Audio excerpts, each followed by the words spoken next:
अब हमारे पास ClO2 का जो सेकंड या थर्ड टॉपिक है वो है कम्यूटेटिव डिस्ट्रीब्यूशन फंक्शन। इसमें बेसिकली हम जो डिस्ट्रीब्यूशन टेबल बना रहे थे उसी को यूज़ करके और उसकी बेसिस के ऊपर ये कम्यूटेटिव फंक्शन बनता है। इसके अंदर बस ये होता है कि आपके पास जो जो वैल्यूज़ आ रही होती हैं, जैसे f(0) पे जो वैल्यू आई है वो, और अब f(1) पे जो वैल्यू आएगी उसे ऐड करके यहाँ पर उनका आंसर लिख देंगे। फिर यही वाली वैल्यू को अगले में ऐड करेंगे और यहाँ पर उसका आंसर लिख देंगे। ये बिल्कुल इसी तरीके से है जैसे हम लोग स्टैटिस्टिक्स के अंदर कम्यूटेटिव फ्रीक्वेंसी कर रहे थे, उसी तरीके से काम करता है। अब डिस्ट्रीब्यूशन टेबल की एक बात है कि अगर हम लोगों ने फ्रैक्शंस के अंदर सारी ली हुई हैं तो हम लोग डेसिमल के पॉइंट के बाद सिर्फ 2 वैल्यूज़ लेते हैं और बाकी सारी को इग्नोर कर देते हैं। तो जब हम फ्रैक्शन से डेसिमल में कन्वर्ट करेंगे तो हम ये वाला साइन लगाएंगे जो अप्रॉक्सीमेशन का होता है। इस तरीके से ये है कि ये करीब तरीन वैल्यू है, एग्जैक्ट वैल्यू नहीं है। इससे ये होता है कि अगर हम यहाँ पे देखें, इसकी आगे 2 और वैल्यूज़ थी जो हमने इग्नोर की हुई हैं, इन सबको ऐड करो तो ये 1 के बराबर में नहीं होती हैं, 0.98 या 0.99 के बराबर होती है। तो हम लोगों ने अप्रॉक्सीमेट टू 1.0 किया कि आखिर में जो हमारी वैल्यू है ये 1.0 आना चाहिए, कि 100% सर्टेन है कि डिस्ट्रीब्यूशन के अंदर ये सारे अगर इवेंट्स होंगे इनकी प्रोबेबिलिटी को ऐड करें तो 100% सर्टेनिटी बननी चाहिए। ये था इसका 3.11। एक ऐसा सवाल है जो मैंने कराया हुआ है, ये वो था जिसके अंदर टीवी की शिपमेंट थी, होटल बाय कर रहा था, उसके हिसाब से हमने फंक्शन बनाया था कि function 2cx 5c3 minus x, x की वैल्यू हम पुट करेंगे कि x equals to 0, x equals to 1, x equals to 2, इसी फंक्शन के अंदर पुट करेंगे। डायरेक्ट कैलकुलेटर से निकाल लो या फिर मैनुअली सॉल्व कर लो, आंसर तकरीबन यही आएंगे। उसके बाद अब ये है कि कम्यूटेटिव डिस्ट्रीब्यूशन फंक्शन हमारी ये है, हमें ये देखना है कि जब x की वैल्यू 0 है, सही है, शुरू से शुरू करना है, हमें रियल नंबर्स का करना है। तो उसमें सबसे पहले हम लोग ये चेक करेंगे कि x इस कंडीशन के ऊपर हमारे कोई भी वैल्यू आ रही है या नहीं। अब हम लोग अपने डिस्ट्रीब्यूशन टेबल चेक करें तो हमारे पास 0 के ऊपर पहली वैल्यू आ रही है जो इक्वल टू 0 पे, लेस देन 0 पे नहीं है। तो इसका मतलब यहाँ पे हमारे पास 0 की वैल्यू आई है, f ऑफ x, सही है, हमारे पास 0 आई है when x is less then 0। अब दूसरे में हम ये चेक करेंगे, हमारे पास x यहाँ पे लिख दिया, x is less than 1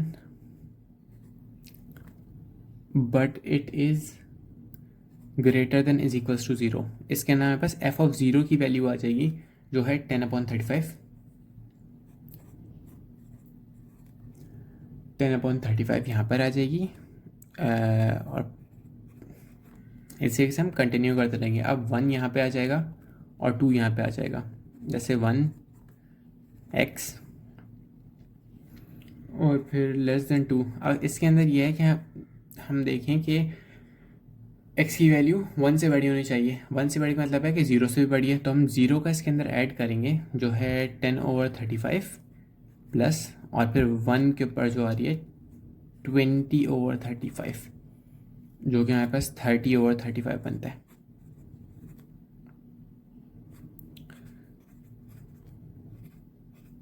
greater than 2। और इसके अलावा फिर आखिरी वैल्यू हमारे पास जो होगी, अगर 2 यहाँ पे आ जाए, क्या कर दिया यहाँ पे, अगर 2 यहाँ पे आ जाए और इससे greater than equals to x, हमारे पास दूसरी लिमिट है नहीं कंपेयर करने के लिए, तो हम कहेंगे 2 से बड़े जितने भी नंबर होंगे उसके अंदर हमारे पास ये होगा कि 30/35 प्लस 5/35। इसको जब हम करेंगे तो हमारे पास 35/35 आता है वन टू इस कंडीशन के ऊपर। और यही पूरा है हमारा कम्यूटेटिव डिस्ट्रीब्यूशन फंक्शन। छोटा सा टॉपिक है। अब हमारे पास 3.15 का जो असली सॉल्व करने वाला पार्ट है वो करते हैं। हम लोगों ने ये पूरा आसान सा टेबल बना लिया है। इसके अंदर बस यही है कि वैल्यूज़ ऐड होती जा रही हैं और नीचे आ रही है। फाइनल में हमारे पास 1 वैल्यू आ रही है। किसी और की वीडियो देखना हो तो देख ले रहा, मैं पूरा रेकमेंड करूँगा कि एआई पे जाओ या फिर किसी भी और की वीडियो देख लो। सही है, अब पार्ट 1 के अंदर करते हैं। अब ये कह रहा है कि P when x is equals to 1, इसका फॉर्मूला होता है। सही है, जब सिर्फ एक वैल्यू को इक्वल टू लिखा होता है तो इसका बेसिकली मतलब ये होता है कि P x equals to 1 is equals to F of x minus F of x minus. अब एफ ऑफ एक्स का मतलब ये होता है कि बेसिकली जो भी वैल्यू है उसका फंक्शन फाइंड करो कि कहाँ पे लाई कर रहा है, उसकी इक्वेशन डाल दो। एफ ऑफ एक्स का मतलब होता है कि उससे एक पीछे वाली इक्वेशन देखो और उसे ले आओ। अब हमें 1 दिया हुआ है तो हमें एफ ऑफ 1 ढूंढना है। F of 1 minus F of 1 minus. सही है, इसके अंदर ये है कि एफ ऑफ 1 देखो, हमने इस टेबल के अंदर देखा इधर 1 के बराबर नहीं है, 1 से लेस है, तो यहाँ पे 30/35, यहाँ पे हमारी कंडीशन सेटिस्फाई हो रही है। हमने ये वाली इक्वेशन यूज़ की है और इससे पहले यानी इसके पहले से कोई इक्वेशन जो अप्रोच हो रही हो वो ये वाली है 10/35। इसको हम सिंप्लीफाई कर लेते हैं।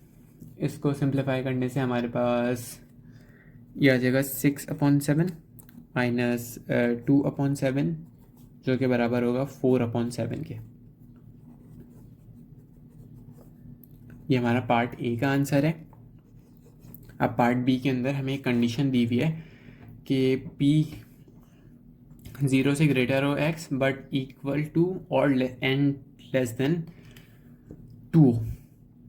इसका एक फॉर्मूला लगता है। सही है, जो भी बाद वाली हमारी वैल्यू होती है उससे हम पहले लिखते हैं एफ ऑफ 2, यहाँ पे लिख दिया, माइनस और जो भी शुरू वाली वैल्यू होती है एफ ऑफ 0। अब इसको फाइंड करते हैं। एफ ऑफ 2 कहाँ पे आ रही है, यहाँ पे 2 के बराबर नहीं है, 2 से कम वाला है, यहाँ पे 2 के बराबर है 35/35 माइनस। अब एफ ऑफ 0 ढूंढना है। सबसे पहले वाले के अंदर देखो, यहाँ पे 0 से कम यानी नेगेटिव के अंदर बात हो रही है। ये सेकंड वाली इक्वेशन जो है इधर 0 के इक्वल के अंदर कंडीशन आ रही है, हम यूज़ कर लेंगे 10/35। इसको सिंप्लीफाई कर लेते हैं, ये आ जाएगा 1 माइनस 2/7। अगर हम इसको सॉल्व करें तो ये बन जाता है